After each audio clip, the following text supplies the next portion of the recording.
Hey guys, so today we are going to discuss the structure of neuron. हम लोग इस video में neuron के हर एक पार्ट को क्या करेंगे, डिटेल में स्टडी करेंगे. हमने ज़्यादातर ऐसा ही कुछ डायग्राम देखा है बुक्स में. Clear? This is the structure of neuron. Upper वाला पोर्शन जो होता है इसको हम लोग क्या बोलते हैं, सेल बॉडी. क्लियर? इसके 3 पार्ट्स में हमने इसको डिवाइड किया होता है. First is the cell body, second is the axon and third one is the dendrons. This is the cell body से जब एक ट्यूब्यूल लाइक स्ट्रक्चर जो टर्मिनेट करती है, इस पोर्शन को हम लोग बोलते हैं एक्सन हिलॉक. वैसे ये इतना बुक्स में नहीं दिया रखा है, सिर्फ और सिर्फ हमको एक्सन ही देखने को मिलती है. और एक्सन भी आगे चल के क्या करती है, टर्मिनेट करती है. और जिस पोर्शन से ये टर्मिनेट करती है इसको हम लोग बोलेंगे synapse. What we call as synapse. अब हमें मालूम है जो हमारी एक्सन है ये ना एक सेल्स के साथ कवरिंग करके रखती है, जिसको हम लोग नाम देते हैं myelin sheath. What we call as myelin sheath. And ये जो सेल्स रहते हैं ये कॉन्टिन्यूस नहीं है, ये आके डिवाइड कर रहे होते हैं. इन सेल्स को हमने नाम दिया है स्क्वेन cells. What we call them? Squamous cells. And these cells are not continuous. ये continuous नहीं है, डिवाइड कर रहे हैं. जहाँ पे ये डिवाइड करते हैं इसको हम लोग बोलते हैं node of Ranvier. What we call node of Ranvier. अभी हम लोग सबसे पहले सेल बॉडी को देख लेते हैं. तो सेल बॉडी में सबसे पहले हमको क्या देखने मिलता है, इसमें क्या आ रहा है, न्यूक्लियस हमको देखने को मिल रहा है. और इसमें कुछ ग्रैन्यूल्स से भी प्रेजेंट होते हैं. इन ग्रैन्यूल्स को हम लोग बोलते हैं Nissl's granules. What we call Nissl's granules. अब यहाँ पे ना याद रखना कि ये जो निसल्स ग्रैन्यूल्स रहते हैं ये रफ एंडोप्लाज्मिक रेटिकुलम के साथ एसोसिएटेड होते हैं, या कह लो कि ये क्या होती है, फ्रेगमेंट्स होते हैं रफ एंडोप्लाज्मिक रेटिकुलम के. तो हमें मालूम है रफ एंडोप्लाज्मिक रेटिकुलम क्या बनाता, प्रोटीन. तो कहीं ना कहीं इसके अंदर क्या मिलेगा हमको, सेल बॉडी के अंदर न्यूक्लियस, निसल्स ग्रैन्यूल्स और प्रोटीन्स भी देखने को मिलेगा. क्लियर?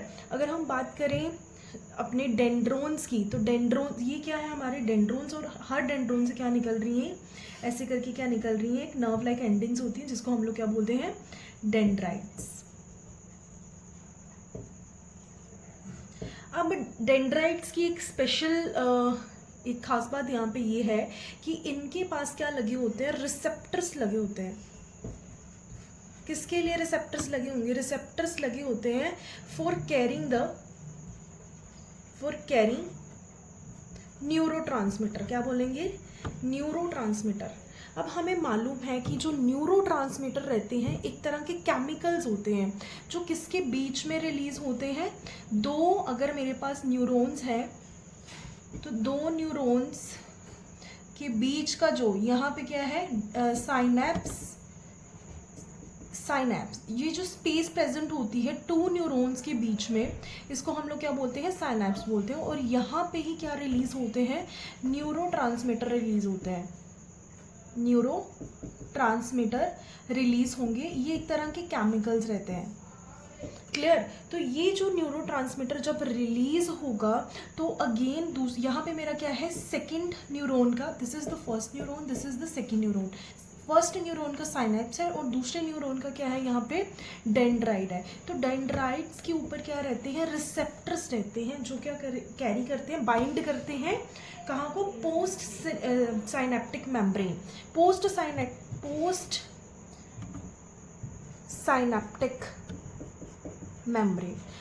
साइनेप्टिक मेम्ब्रेन किसकी होगी, पोस्ट साइनेप्टिक मेम्ब्रेन को ही हम लोग क्या बोलते हैं, डेंड्राइट बोलते हैं.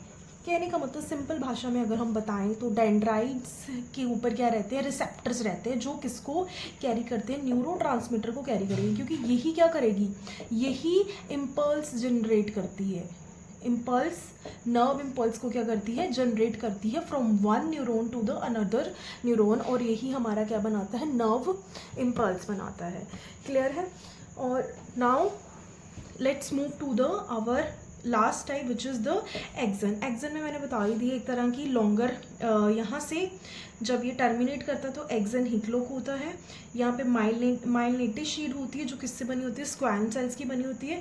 अब यहाँ पे हमारे पास क्या आती हैं, टाइप्स ऑफ न्यूरॉन भी आते हैं, what we call types of neuron on the basis of myelinated sheet.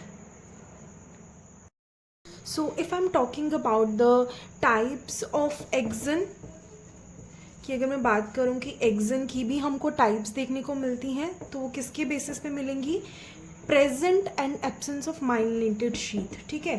तो जिन एक्सन्स में, या कह लो कि जिन न्यूरॉन्स में जो एक्सन के अराउंड क्या रहती है, माइलिनेटेड शीथ रहती है, उनको हम लोग बोलते हैं माइलिनेटेड एक्सन। एंड जिनमें माइलिनेटेड शीट जो होती है वो एब्सेंट रहेगी, तो उसको हम लोग क्या बोलेंगे, नॉन माइलिनेटेड एक्सन। क्लियर।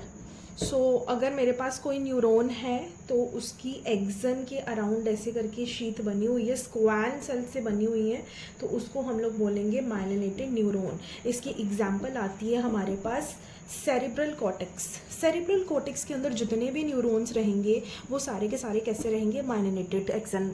उनके पास क्या रहेगी, उन एक्सन्स के पास क्या रहेगी, माइलिनेटेड शीथ रहेगी। ठीक है। और अगर हम बात करें नॉन माइलिनेटेड एक्सन्स में, तो इसके अंदर हमारे पास आता है सोमैटिक नर्वस सिस्टम। ठीक है। सोमैटिक नर्वस सिस्टम, याद रहा होगा कि हमारे पास ना दो तरह के न्यूरल सिस्टम्स रहते हैं, एक रहता है सोमैटिक एंड दूसरा रहता है हमारे पास ऑटोनॉमिक।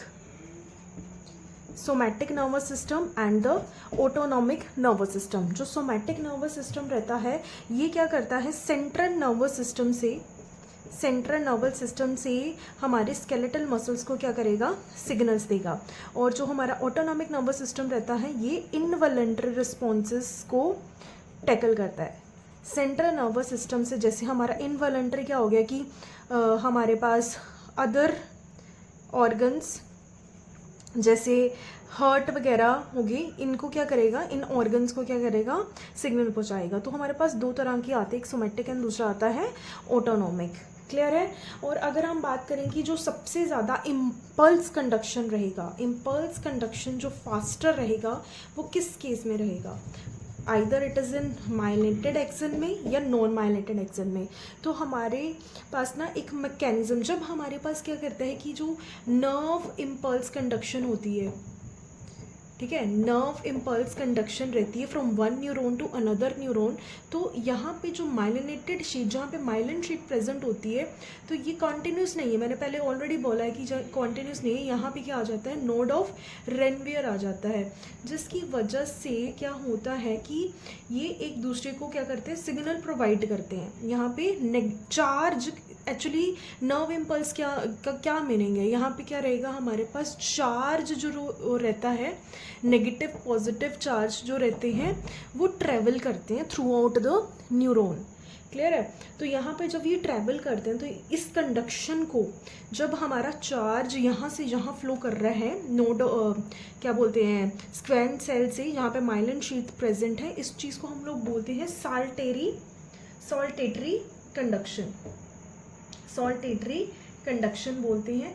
तो अगर मैं बोलूँ कि सबसे ज़्यादा जो कंडक्शन है नर्व इम्पल्स का, so nerve impulse conduction faster अगर बात करेंगे तो वो हमारा किसके केस में होगा, माइलिनेटेड न्यूरॉन के केस में सबसे ज़्यादा क्या रहेगा, हमारे पास कंडक्शन रेट ज़्यादा रहेगा as compare to the non myelinated axon. तो इसका रीज़न यही है क्योंकि इसमें क्या रहती है, सॉल्टेटरी कंडक्शन होती है, क्योंकि इसमें माइलिन शीथ जो है, जो स्क्वेन सेल्स बने होते हैं, माइलिन की शीथ कौन बना रहे हैं, स्क्वेन सेल बना रहे होते हैं, वो क्या है, कॉन्टीन्यूस नहीं है, उनके बीच में क्या रहता है, गैप रहता है, और जिसकी वजह से जो नर्व इम्पल्स है वो एक सेल्स को, ये हम पढ़ेंगे पूरी डिटेल में कि कैसे हम लोग कंडक्शन, जब हम करेंगे ना कंडक्शन ऑफ न्यूरॉन, कि कैसे हमारी न्यूरॉन जो होती है उसमें नर्व इम्पल्स कंडक्ट करती है, कैसे एक्सन के एक सेल से दूसरे स्क्वेन सेल्स में जाती है। तो उसमें पूरा ये सॉल्टेटरी कंडक्शन वाला जो न्यू थिंग है ये पूरा कवर रह जाएगा। क्लियर है? तो अगर आपको कोई भी डाउट रहता है इसके regarding, then please don't forget to comment, and if you like this video then please subscribe and share the video. Thank you for watching.